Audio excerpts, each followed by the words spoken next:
18 পাহাড়ে দুই গাড়ির মুখোমুখি সংঘর্ষে আহত 2 জন। ঘটনাটি ঘটে বুধবার 18 পাহাড়ের 36 মাইল এলাকায়। অল ত্রিপুরা মার্চেন্ট অ্যাসোসিয়েশনের এক প্রতিনিধি দল বুধবার ভয়াবহ অগ্নিকাণ্ডে পুড়ে ছাই হয়ে যাওয়া বটতলা বাজার পরিদর্শন করে। বাম বিধায়ক দলের প্রতিনিধির পর এবার সিপিআইএম রাজ্য সম্পাদক জিতেন্দ্র চৌধুরী সহ এক প্রতিনিধি দল বুধবার বটতলা বাজার পরিদর্শন করেন এবং ক্ষতিগ্রস্তদের পাশে থাকার আশ্বাস দিলেন।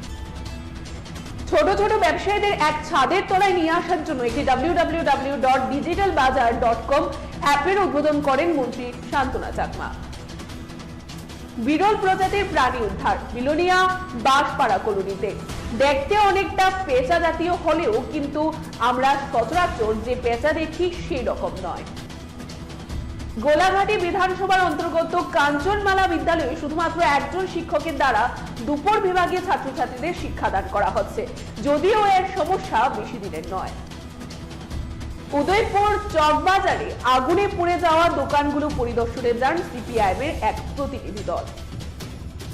উদয়পুরে রজব আলীর মৃত্যুতে দোষীদের ফাঁসির দাবিতে বুধবার উদয়পুর কিল্লা এলাকা রাস্তা অবরোধে বসে।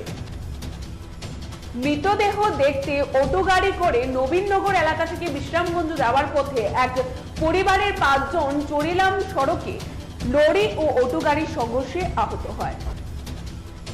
অবশেষে পলাতক নেশা কারবারি সবুজুর রহমানকে জালে তুলতে সক্ষম হলো সোনামুড়া থানার পুলিশ। এনডিপিএস মামলায় অভিযুক্ত ছিল সবুজ, কিন্তু ঘটনার দিন থেকে পলাতক ছিল অভিযুক্ত সবুজুর রহমান।